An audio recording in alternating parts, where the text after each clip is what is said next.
con este texto que concluye de alguna manera este discurso, la pan de vida, estas escenas tan lindas que fuimos compartiendo estos domingos, salvo el domingo anterior que se interrumpió justamente por la fiesta de la Asunción de María.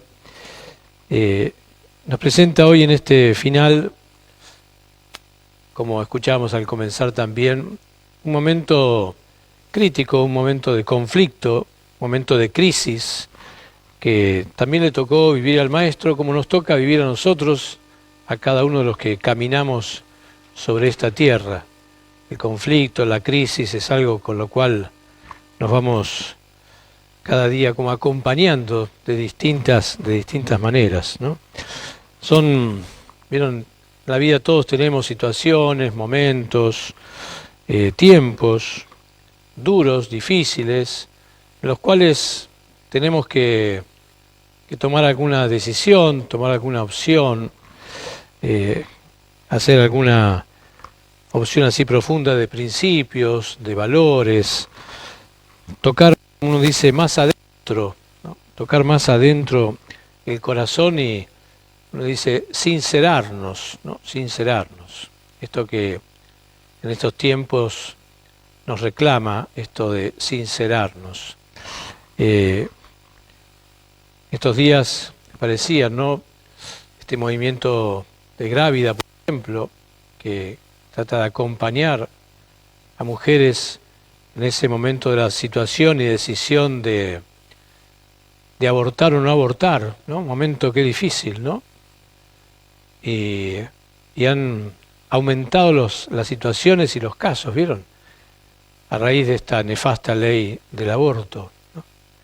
Y son momentos difíciles, opciones difíciles, ¿no? Que significan enfrentarse, a veces hasta en la misma familia, a veces con el mismo esposo, con la misma realidad familiar, en fin, uno de tantos, ¿no? O en este momento también que nosotros estamos en esta crisis mundial, de la cual no somos ajenos como argentinos, pero sabemos nuestra propia crisis argentina en estos momentos, ¿no? De tantas situaciones de injusticia, de pobreza, en fin, lo sabemos. Pero ahora nos toca dentro de poco tener que tomar una opción, tenemos que votar, ¿no? Y entonces es un momento fuerte, es un momento que tenemos que enfrentar ese momento, porque sabemos cómo está la realidad. Y uno dice, a ver, ¿cuál va a ser nuestra opción? ¿Cuál va a ser nuestra elección que realmente apunte a una vida, a un bien común, a una justicia verdadera, a un retomar valores y principios que se nos están esfumando? En fin, ¿ven? Qué lindo este evangelio y estas lecturas de este domingo, que de alguna manera nos traen al corazón esta posibilidad de reflexionar estas situaciones que vivimos, ¿no?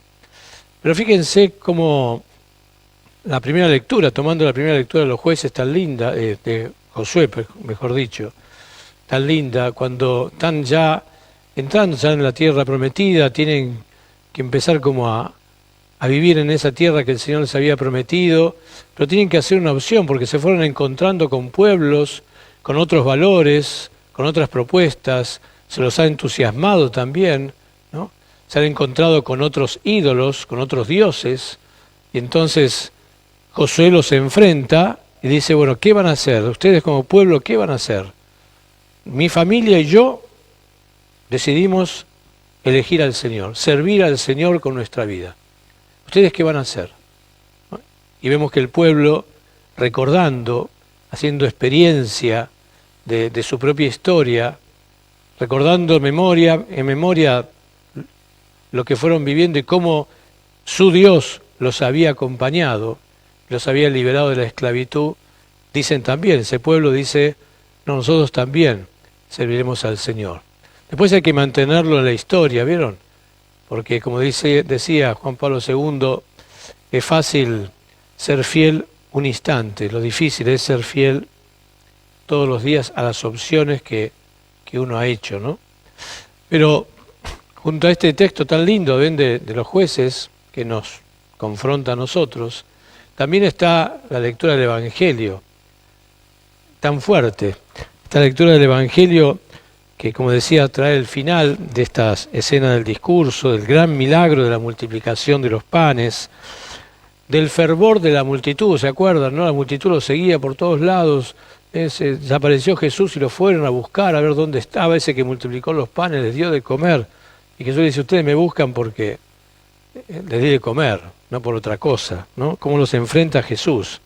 Pues un Jesús que no le gusta andar en la superficie, a un Jesús que quiere siempre ir más adentro, más a lo profundo, más a lo verdaderamente existencial, ¿no? A la razón del existir y del ser de nuestra vida, ¿no? Jesús va a tocar hasta ahí, por eso va provocando Él con sus palabras, con sus gestos, pero sobre todo con sus palabras y con el contenido de esas palabras, va provocando a la gente y también nos sigue provocando a nosotros, ¿no? Imagínense, no lo escuchamos hoy, pero era el texto que correspondía al domingo pasado, no leímos por la Asunción. Les decía a la gente, si no comen mi carne y no beben mi sangre, no tendrán vida en ustedes, ¿no? Y lo tenían ahí delante, es como, era una cosa fuerte. ¿Qué contestaríamos nosotros si alguien me dice, hay que comerme a mí, ¿no? Y dice Jesús hoy, mis palabras son espíritu y vida, pero ustedes no creen. No creen que son espíritu y vida. O también, si uno lee detrás de estas palabras, Jesús está diciendo, si yo no entro en ustedes, si mi palabra no se hace vida en ustedes, ustedes no van a poder vivir con verdadero sentido, con profundidad la vida de cada día. Se les va a vaciar la vida, ¿no? Se les va a acabar, se les va a ir truncando. Podríamos decir, se les va a ir enfrentando entre ustedes, se va a ir como destruyendo, se va rompiendo muchos lazos, muchos vínculos. Si mi espíritu y mi vida que tienen estas palabras, ustedes no la hacen entrar en su corazón y viven de ellas, ¿no? Este Jesús que decía, la comunión verdadera con Dios, con el verdadero Dios, solo pasa por mí. Yo soy el camino, no hay otro camino. Si quieren alcanzar a Dios, toda esa relación que ustedes quieren establecer con Dios tiene que pasar por mí, lo dice Jesús. Soy el camino, soy la verdad, soy la vida, soy la vida. Por eso ante esto que Jesús les estaba diciendo y que ellos entendían, claro, un grupo, como lo escuchábamos la vez pasada, comenzó murmurando, ¿no? Después muchos de los discípulos empezaron a criticarlo por esto que estaba diciendo. Y por eso Jesús se encuentra entonces finalmente con los 12, con el grupito más pequeño. Y ahí surge entonces esta pregunta. Y Jesús se enfrenta ese conflicto, ¿no? Se anima a hacer esa pregunta en medio de ese derrumbe público que él iba sintiendo, ¿no? Multitudes, un grupo, cada vez menos, ¿no? Se derrumbaba toda esa fama que él había obtenido. Y la pregunta fuerte, dolorosa, pero también está cargada de valentía y de afecto. Imagino yo mirándolos a los 12 al lado, ¿no? Con el corazón cargado, diciéndole, ¿también ustedes quieren irse? ¿Quieren dejarme? Ustedes que han estado conmigo. Claro, y ahí la reacción de Pedro tan linda, ¿no? Que toma otra vez el toro por las astas, ¿no? Y sale como voz del resto y dice, pero Señor, ¿a quién vamos a ir? Si nosotros creemos en vos, no solamente creemos, sabemos, que significa, hemos tenido experiencia de que vos sos el Santo de Dios y que tus palabras tienen vida eterna, tus palabras son vida, ¿a quién vamos a ir? ¿No? Pedro expresa como profundamente el corazón, más allá que después, ven, no le bastó, hasta lo traicionó después, ¿no? Esa debilidad que tenemos todos, pero volvió otra vez a ponerse de pie. Bueno, nos dice, qué lindo este texto, cómo nos anima a seguir trabajándolo, rezándolo. Estas palabras, como Pedro le dice, tus palabras son duras, ¿no? Uno trata de entender, son duras, pero no queremos vivir rebajados, ¿no? No queremos vivir viven una vida banal, una vida, por decir así, arrastrada. Me salía esta palabra, ¿no? Porque hoy lo vemos mucho. Una vida aborregada, ¿vieron? Que nos llevan de la nariz para cualquier lado según el consenso que se vive, ¿no? Y la situación y el contexto en el que estamos, ¿no? Y Pedro no quiere vivir así. Y los 12 tampoco querían vivir así. Les propongo, como terminando esta sencilla reflexión, que miremos un poquito desde esta pregunta final y tomemos como algunas expresiones de hoy que me parecen importantes. Porque primero, animarnos a tomar por las astas el conflicto, ¿vieron? Los conflictos que vos y yo estamos viviendo, los conflictos que hoy vivimos como sociedad, a no negarlos, ¿vieron? A no escaparnos, a no taparlos. Jesús no los tapó, Jesús se los enfrentó, le costó la vida, pero los enfrentó. Si queremos seguir a Jesús, si queremos ser cristianos, no podemos escaparnos de los conflictos, tenemos que enfrentarlo. Ese conflicto que podés tener vos quizás con vos mismo, con tu familia, en el grupo donde vivís, con tus amistades, ¿no? O, como ya sabemos, en nuestra sociedad, ¿no?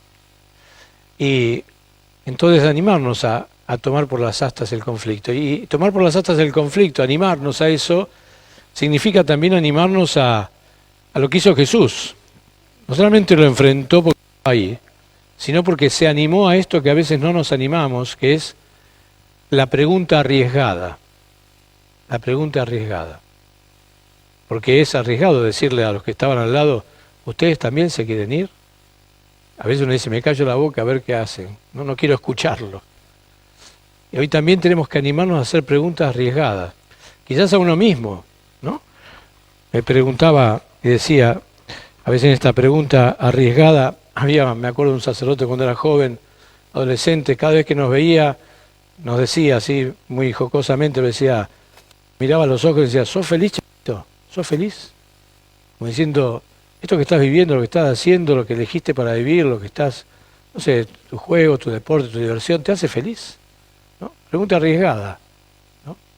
Pero también la pregunta arriesgada es, ¿por qué sigo siendo cristiano? ¿Por qué sigo siendo cristiano? ¿Por qué sigo siendo cristiano en una sociedad y en un mundo que no lo es? En una sociedad, en un mundo que me ofrece otros principios y otros valores. ¿Por qué quiero seguir siendo cristiano y seguir a Jesús? Y elegirlo a Jesús, ¿no? ¿Por qué quiero seguirlo yo? ¿No? ¿Por qué queremos seguirlo como familia? ¿Por qué queremos seguirlo como comunidad? ¿No? Qué lindo esto de animarnos a ser sinceros. Y hoy necesitamos ser sinceros, ¿no? No queremos ni llenar iglesia, ni llenar comunidad, ni llenar, ¿vieron?, catequesis. No. Necesitamos la sinceridad del seguimiento de Jesús, la valentía del seguimiento de Jesús. Esta valentía que hace que, estos días también hablando con alguien, me decía como había encontrado la diferencia entre la relación y el vínculo, ¿vieron? Porque la relación, me parecía linda la reflexión, ¿no? Cuando nosotros nos relacionamos con muchos, pero la relación nos deja siempre distante, autónomos, la relación no me compromete. Por eso que vieron, hay muchas parejas hoy que se relacionan, pero no logran el vínculo, por más intimidad que tengan. Entonces se relaciona y como la relación la puedo dejar en cualquier momento porque no me termina de comprometer. Lo que me compromete realmente es el vínculo, porque el vínculo me hace tener experiencia del otro, me hace sentir al otro, es el afecto que tengo con el otro. Peso la vida del otro como el otro la mía. Y entonces nos animamos a caminar juntos, y entonces a caminar por un mismo camino, ¿no? Y pienso que también, eso de Pedro, ¿ven? Pedro cuando contesta, creemos y sabemos, es porque habían tenido experiencia, habían hecho vínculo con Jesús. Los otros no, se relacionaban con Jesús. Los fariseos, los saduceos, muchos de los discípulos, se relacionaban desde afuera. Y creo yo también que hoy muchos viven la relación con Dios como una relación y no como un vínculo. Y con Jesús también, se relacionan con Jesús, pero no hacemos vínculo con Jesús, no hacemos intimidad con Jesús. No nos jugamos, ¿vieron?, por Jesús en este contexto. Y hoy necesitamos tener la valentía de elegirlo a Jesús hoy nuevamente, ¿no? ¿Ustedes también me quieren dejar? Que esa pregunta nos toque a nosotros. Ojalá que la podamos responder con la misma fuerza que la respondió Pedro en aquel momento. Que así sea.